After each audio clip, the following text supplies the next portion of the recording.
Hi guys, and we're back. Okay, when something flips over like that, I take it. It's the Ace of Cups. You love someone so much, and I feel like you gave a lot of love to somebody here. You still want to. What's the story around that? It's a collective reading, though. Don't force it to fit. You can email me to book a personal. There's a reason that Ace of Cups just flipped like that.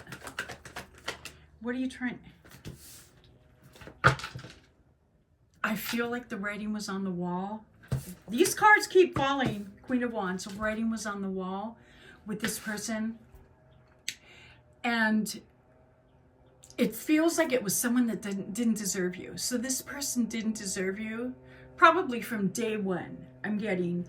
But you offered them this cup. You continue to offer them love, attention, and someone didn't deserve you here. And while the writing is on the wall, it's easy to not want to see it, right? Because you're in so much pain, and I feel like someone took off, and that's why this Queen of Wands is here. I feel like this Queen of Wands represents someone who took advantage of you, who didn't deserve you, and may have chosen someone else over you, and it makes you feel like, what was wrong? What did you do wrong? Were you not good enough, right? And you still love this person, and it's hard to accept when someone else doesn't choose you for no reason. You didn't do anything wrong. This person was up on a pedestal with you. I feel like you put everything, again, you put your all into this person. So why do we need to know this? I always ask that question, like, why do we need to know this? Who are we talking to here in the collective? I feel like this is someone that you may have sacrificed a lot for. So set all your ships to sail for this person, right? And for some of you, this person may be messing with your head a little. So you may still be talking to them. They may have chosen someone over you. They may be going back and forth, or they're leaving you confused. They won't make a final decision. So you sit and wait, wondering what's happening over there. And here's the thing, this person did not deserve you. And this is from the beginning. I don't care how amazing they were when you first met them. I can feel it. This person didn't deserve you from day one. They knew they didn't deserve you. The Chariot in reverse, you're stuck. This is that energy I was just talking about, right? What do? Are they coming back? They're still talking to me. They can't make up their mind. They ask you to wait. They got to clean up their mess, blah, blah, blah. Heard it all before. And here's the thing. I feel like this person brings nothing to the table. They have nothing to offer you. They came in empty-handed. They've left empty-handed. They took that empty-handed somewhere else, and they've got you waiting for them, or stuck, confused, hurting, in pain. You still love this person. You tend to think of all the good things, all the good times you guys had, and I feel like this person was just so very callous, the way they've done this to you, and they didn't deserve you. So you settled. This is a settle energy. This is like that, I call them the build-a-boos, guys. These are the energies of people that, you dress them up. You can dress them like a king or a queen. It doesn't turn them into one. You give them a better life. You try to show them what true love looks like, right? You pour your heart into this person. They don't appreciate it from day one. They can act like they do. And then when they think they found something better, off they go, and they leave you feeling empty, broken. Some of them may have run off with some money, or they spent a lot of yours while you were with them. And you feel like your whole world fell apart. And I feel like what Spirit's showing me here and trying to get through is that this person never deserved you, and you settled thinking that you could help this person to see what a good life looks like. And it may have even been falling apart. Like, you may have started to notice weird things towards the end, but you lean on that tower, right? The tower moment when your whole life blows up. You don't want it to end. You don't want the relationship to end.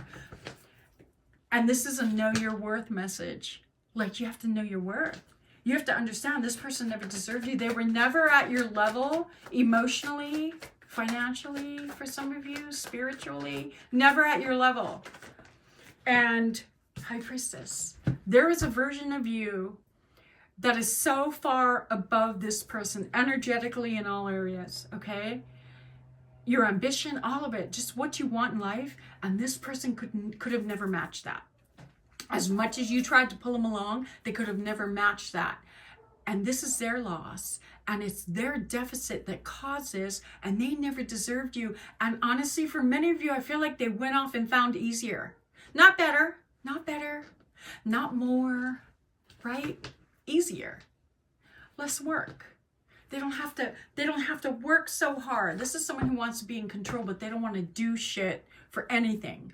They don't want to, they'll give in the beginning to establish that connection that becomes almost obsessive, right?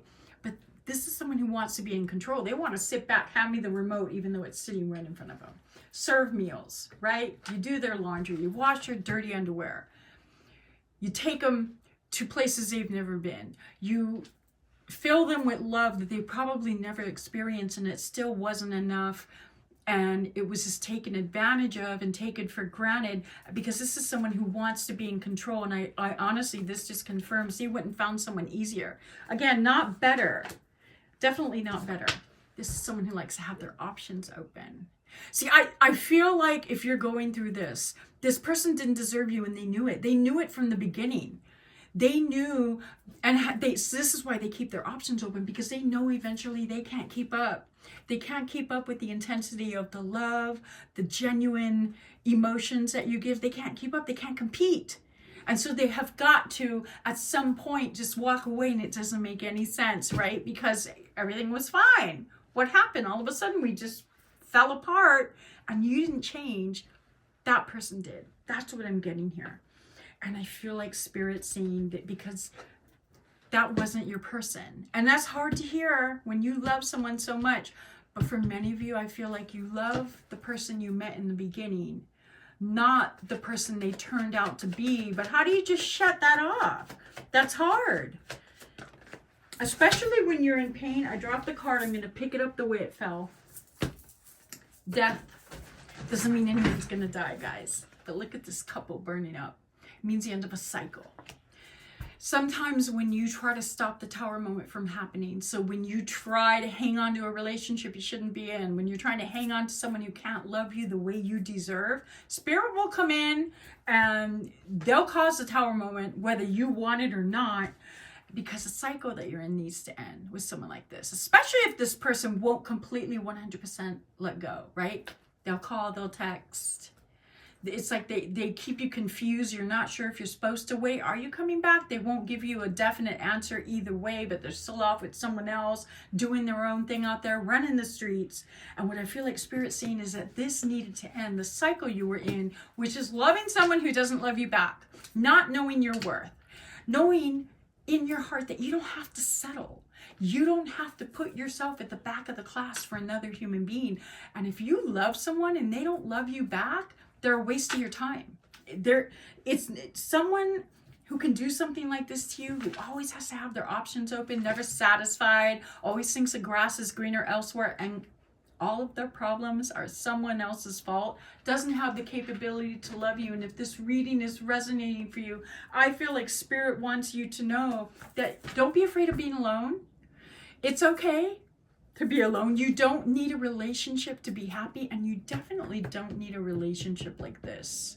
And this Hermit in reverse makes me feel like a lot of you, not only is the being alone part challenging for you, but you've never really had a moment to just focus on you, because you've always been one of those people that gives to everyone, right? And there's nothing wrong with being giving and generous, unless you're giving it to the wrong people, because they will suck the life out of you, and they can do it quickly. It can be great, and then the next day it's just a complete disaster, and they just suck all your energy. And once they feel like they have found someone that can give more, is easier to control, and they don't have to put so much effort into to hang on to, they'll jump over there like it was nothing. But that's that person's problem. And I feel like what's happening here is Spirit saying is that you were stuck in a cycle of overgiving, of hanging on to someone who didn't deserve you from day one. And it was time. It was time for you, as painful as this is, to get into this hermit mode so that you can get your light back. Don't resist it. I know it's painful, but I feel like Spirit doesn't want you to resist being alone.